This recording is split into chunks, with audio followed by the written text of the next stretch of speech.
One of our brothers had a dream. They combine a mad love of country with an equally mad indifference to life, their own as well as others.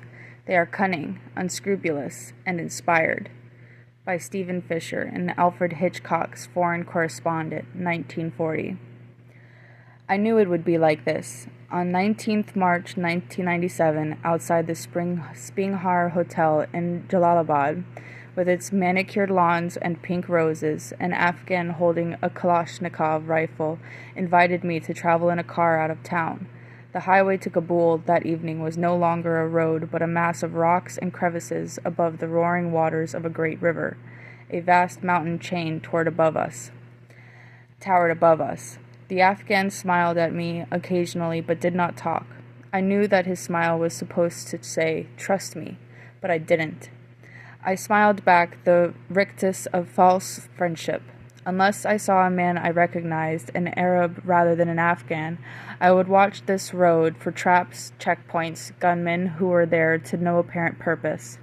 Even inside the car, I could hear the river as it sloshed through gullies and across wide shoals of gray stones and poured over the edge of cliffs. Trust Me steered the car carefully around the boulders, and I admired the way his bare left foot eased the clutch of the vehicle up and down as a man might gently urge a horse to clamber over a rock.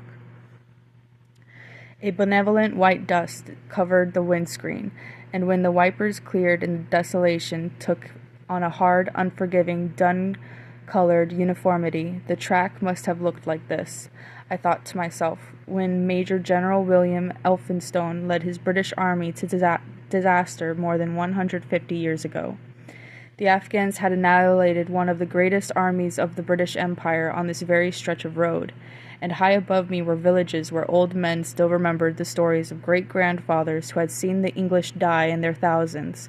The stones of Gandamak, they claimed, were made black by the blood of the English dead. The year 1842 marked one of the greatest defeats of British arms. No wonder we preferred to forget the First Afghan War. But Afghans don't forget. Farangiano, the driver shouted, and pointed down into the gorge and grinned at me. Foreigners. Angrezi, English. Jang, war.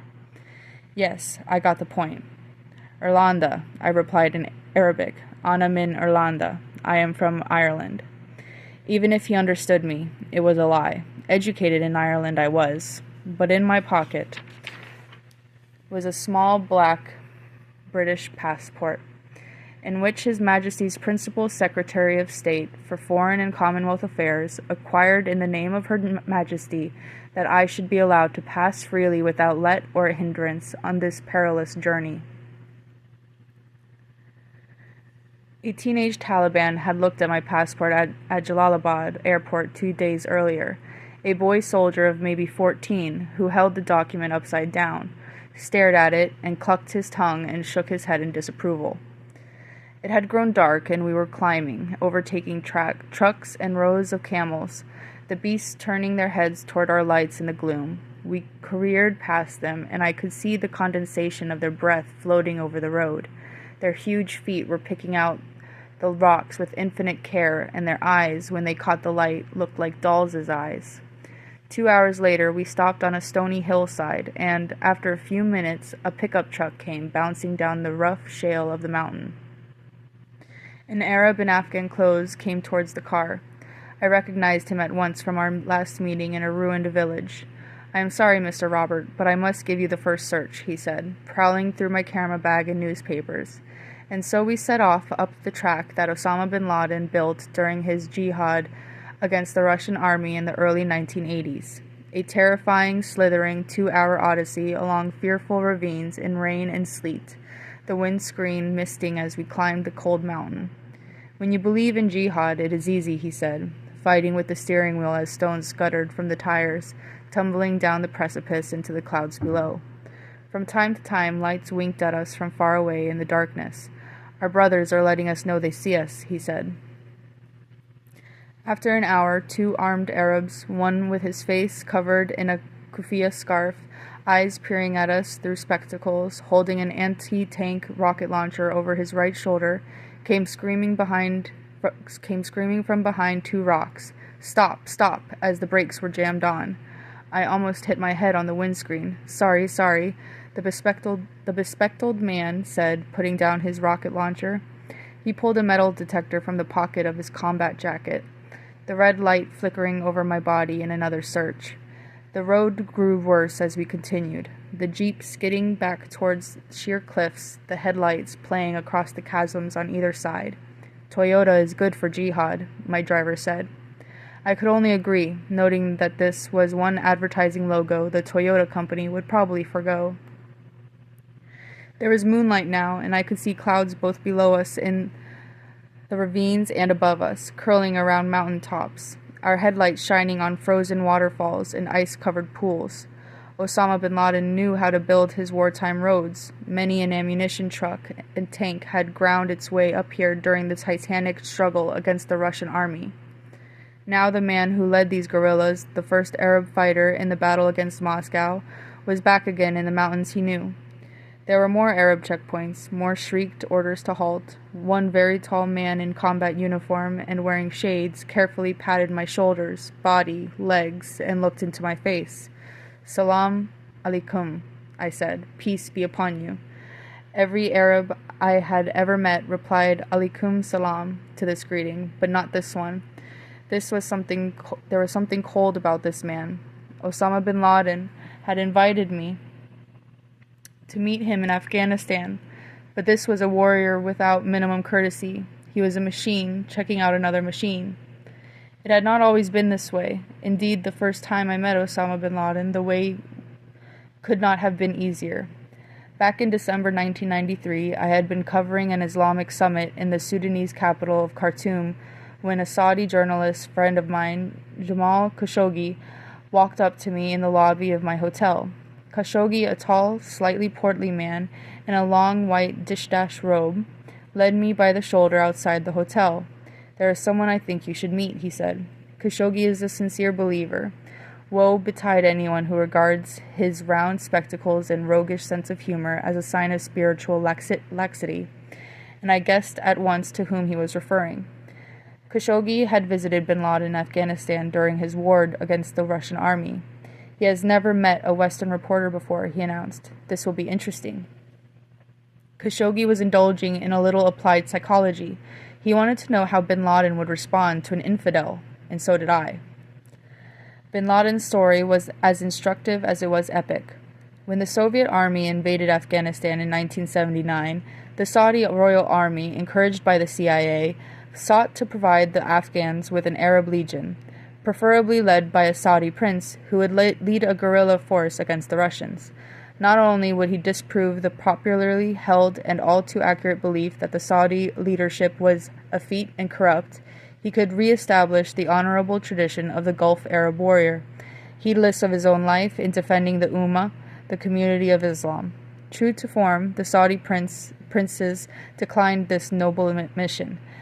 Bin Laden, infuriated at both their cowardice and the humiliation of the Afghan Muslims at the hands of the Soviets, took their place and, with money and machinery from his own construction company, set off on his own personal jihad. A billionaire businessman and himself a Saudi, albeit of humbler Yemeni descent in the coming years, he would be idolized by both Saudis and millions of other Arabs, the stuff of Arab schoolboy legend from the Gulf to the Mediterranean. Not since the British glorified Lawrence of Arabia had an adventurer been portrayed in so heroic, so influential a role. Egyptians, Saudis, Yemenis, Kuwaits, Algerians, Syrians, and Palestinians made their way to the Pakistani border city of Peshawar to fight alongside bin Laden. But when the Afghan Mujahideen guerrillas and bin Laden's Arab Legion had driven the Soviets from Afghanistan, the Afghans turned upon each other with wolf-like and tribal venom. Sickened by this perversion of Islam, original dissension within the Ummah led to the division of Sunni and Shia Muslims. Bin Laden returned to Saudi Arabia. But his journey of spiritual bitterness was not over. When Saddam Hussein invaded Kuwait in 1990, bin Laden once more offered his services to the Saudi royal family. They did not need to invite the United States to protect the place of the two holiest shrines of Islam, he argued, Mecca and Medina, the cities in which the Prophet Muhammad received and recited God's message. The cities in which the Prophet Muhammad received and recited God's message should be defended only by Muslims. Bin Laden would lead his Afghans, his Arab mujahideen against the Iraqi army inside Kuwait and drive them from the emirate. King Fahd of Saudi Arabia preferred to put his trust in the Americans, so as the U.S. 82nd Airborne Division arrived in the northeastern Saudi city of Dhahran and deployed in the desert roughly 500 miles from the city of Medina, the place of the Prophet's refuge and of the first Islamic society, Bin Laden abandoned the corruption of the House of Saud to bestow his generosity on another Islamic republic, Sudan. Our journey north from Khartoum lay through a landscape of white desert and ancient unexplored pyramids, dark, squat, pharaonic tombs smaller than those of Cheops, Chephren, and Mycerinus at Giza. Though it was December, a sharp, superheated breeze moved across the desert, and when Khashoggi, tired of the air conditioning and opened his window, it snapped at his Arab headdress. "The people like Bin Laden here," he said, in much the way that one might comment approvingly of a dinner host. "He's got his business here, and the construction company, and the government likes him. He helps the poor." I could understand all this. The Prophet Muhammad, orphaned at an early age, had been obsessed by the poor in 7th century Arabia, and generosity to those who lived in poverty was one of the most attractive characteristics of Islam. Bin Laden's progress from holy warrior to public benefactor might allow him to walk in the Prophet's footsteps. He had just completed building a new road from the Khartoum-Port Sudan highway to the tiny desert village of Almatig in northern Sudan, using the same boulders he had employed to construct the guerrilla trails of Afghanistan. Many of his laborers were the same fighters who had been his comrades in the battle against the Soviet Union. The U.S. State Department took a predictably less charitable view of Bin Laden's beneficence. It accused Sudan of being a sponsor of international terrorism, and Bin Laden himself of operating terrorist training camps in the Sudanese desert. But when Khashoggi and I arrived in Almatig, there was Osama bin Laden in his gold-fringed robe, sitting beneath the canopy of a tent before a crowd of admiring villagers and guarded by the loyal Arab mujahideen who fought alongside him in Afghanistan. Bearded, silent figures, unarmed, but never more than a few yards from the man who recruited them, trained them, and then dispatched them to destroy the Soviet army. They watched, unsmiling, as the Sudanese villagers lined up to thank the Saudi businessman who was about to complete the road linking their slums to Khartoum for the first time in history. My first impression was of a shy man.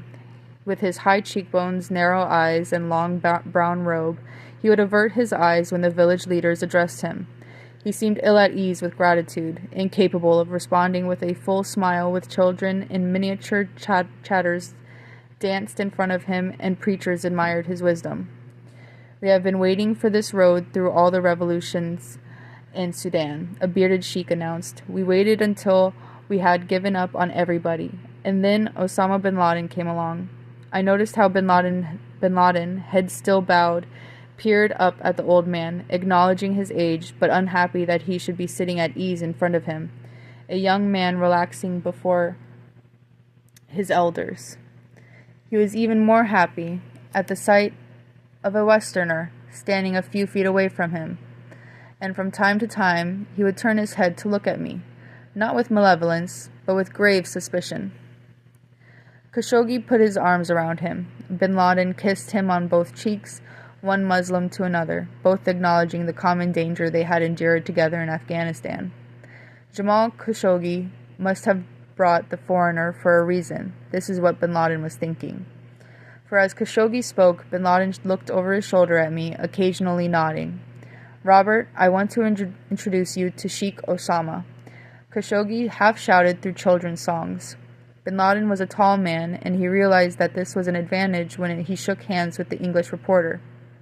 "Salam alaikum." His hands were firm, not strong, but yes, he looked like a mountain man. The eyes searched your face. He was lean and had long fingers and a smile which, while it could never be described as kind, did not suggest villainy. He said we might talk at the back of the tent where we could avoid the shouting of the children. Looking back now, knowing what we know, understanding the monstrous beast figure he would become in the collective imagination of the world, I searched for some clue, the tiniest piece of evidence that this man could inspire an act that would change the world forever, or more to the point, allow an American president to persuade his people that the world was changed forever. Certainly, his formal denial of terrorism gave no hint. The Egyptian press was claiming that bin Laden had brought hundreds of his Arab fighters with him to Sudan, while the Western Embassy circuit in Khartoum was suggesting that some of the Arab Afghans whom this Saudi entrepreneur had flown to Sudan were now busy training for further jihad wars in Algeria, Tunisia, and Egypt. Bin Laden was well aware of this.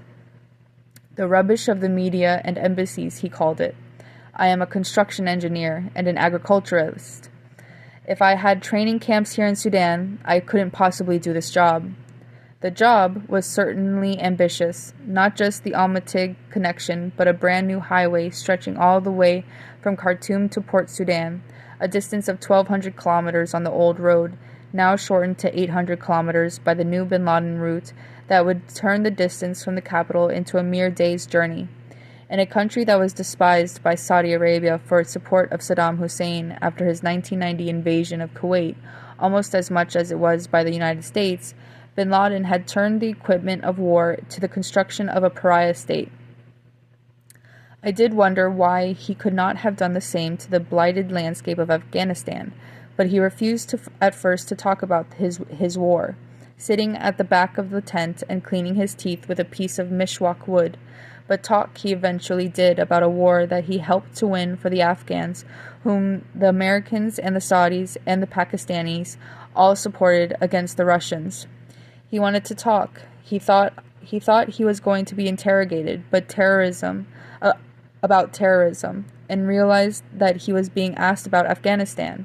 And despite all the reserve and suspicion he felt towards a foreigner, that he wished to explain how his experience there had shaped his life.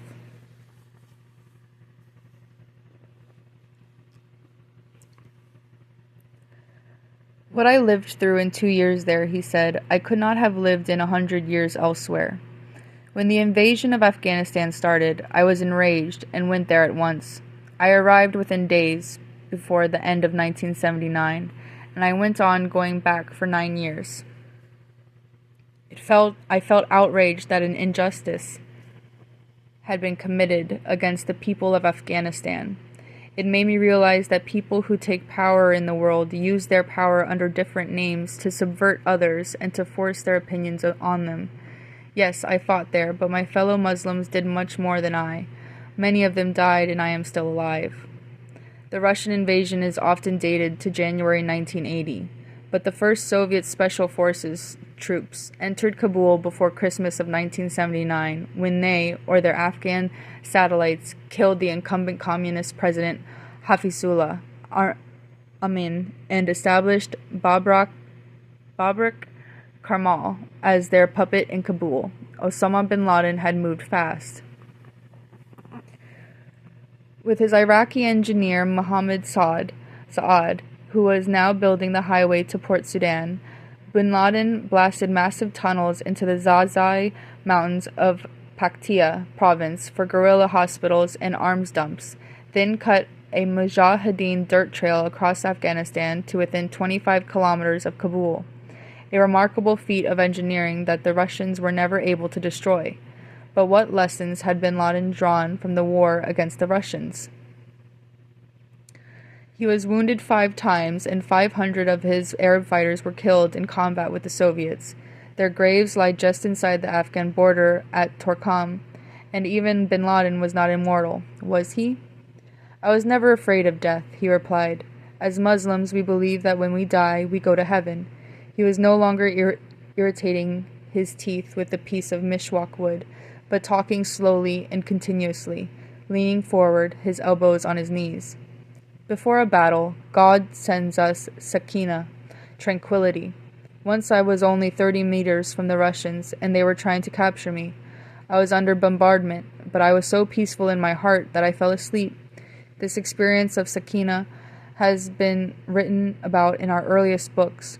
I saw a 120mm mortar shell land in front of me, but it did not blow up. 4 more bombs were dropped from a Russian plane on our headquarters, but they did not explode. We beat the Soviet Union. The Russians fled. My time in Afghanistan was the most important experience of my life. But what of the Arab mujahideen whom he took to Afghanistan, members of a guerrilla army who were also encouraged and armed by the United States to fight the Russians, and who were forgotten by their mentors when the war was over? Bin Laden seemed ready for the question. Personally, neither I nor my brothers saw evidence of American help, he said. When my mujahideen were victorious and the Russians were driven out, differences started, so I returned to road construction in Taif and Abba. I brought back the equipment I had used to build tunnels and roads for the mujahideen in Afghanistan. Yes, I helped some of my comrades come here after the war. How many? Osama bin Laden shook his head. I don't want to say, but they are here now, here with me now. They are working right here, building this road to Port Sudan. A month earlier, I had been on assignment in the Bosnian War, and I told bin Laden that Bosnian Muslim fighters in the town of Travnik had mentioned his name to me. This awoke his interest. Each time I saw bin Laden, he was fascinated to hear what his enemies thought of him, but of what Muslim ulema and militants said of him. I feel the same about Bosnia, he said. But the situation there does not provide the same opportunities as Afghanistan. A small number of mujahideen have gone to fight in Bosnia-Herzegovina, but the Croats won't allow the mujahideen in through Croatia as the Pakistanis did with Afghanistan. But wasn't it a bit of an anticlimax to be fighting for Islam and God in Afghanistan and end up building road building in Sudan? Bin Laden was now more studied in his use of words. They like this work, and so do I. This is a great project which we are achieving for the people here. It helps the Muslims and improves their lives. This was the moment when I noticed that other men, Sudanese, who were very definitely not among bin Laden's former comrades, had gathered to listen to our conversation. Bin Laden, of course, had been aware of their presence long before me. What did he think about the war in Algeria? I asked. But a man in a green suit calling himself Mohammed Musa, he claimed to be Nigerian, although he was a Sudanese government security agent, tapped me on the arm. You have asked more than enough questions, he announced. So how about a picture? Bin Laden hesitated, something he rarely did, and I sensed that prudence was fighting with vanity. In the end, he stood on the new road in his gold-fringed robe and smiled wanly at my camera for 2 pictures, then raised his left hand like a president telling the press when their time was up, at which point Osama bin Laden went off to inspect his highway. But what was the nature of the latest Islamic Republic to capture bin Laden's imagination? He maintained a home in Khartoum. He would keep a small apartment in the Saudi city of Jeddah until the Saudis themselves deprived him of his citizenship, and lived in Sudan with his 4 wives, one of them only a teenager. His bin Laden company, not to be confused with the larger construction business run by his cousins, was paid in Sudanese currency, which was then used to purchase sesame, corn, and sunflower seeds for export. Profits did not seem to be bin Laden's top priority. Was Sudan? Certainly it boasted another potential Islamic monster for the West. Hassan Abdullah Turabi, the enemy of Western tyranny, a devil according to the Egyptian newspapers, was supposedly the Ayatollah of Khartoum, the scholarly leader of the National Islamic Front, which provided the nervous system for General Omar Bashir's military government. Indeed, Bashir's palace boasted the very staircase upon which General Charles Gordon had been cut down in 1885 by followers of Muhammad Ahmed ibn Abdullah, the Mahdi, who like bin Laden, had also demanded a return to Islamic purity. But when I went to talk to Tarabi in his old English office, he sat bird-like on a chair, perched partly on his left leg that was hooked beneath him, his white robe adorned with a tiny patterned scarf, hands fluttering in front of a black beard that was now flecked with white. He it was who had organized the popular Arab and Islamic conference, which I had ostensibly arrived to cover, and within the vast conference center in Khartoum I found gathered every shade of mutually hostile Islamist, Christian, nationalist, and integriste, all bound by Turabi's plea of moderation. Shias, Sunnis, Arabs, non-Arabs, Yasser Arafat's Fatah movement, and all of his Arab enemies, Hamas, Hezbollah, the Democratic Front of the Liberation of Palestine, the Algerian Islamic Salvation Front, the FIS, as they called themselves under their French acronym, the whole shebang, along with representatives of the Pakistan People's Party, the Ennahda Party of Tunisia, Afghans of all persuasions, and an envoy from Mohammed Aidid of Somalia, who was himself too busy to come, as a conference official discreetly put it, because he was being hunted by an American military in Mogadishu.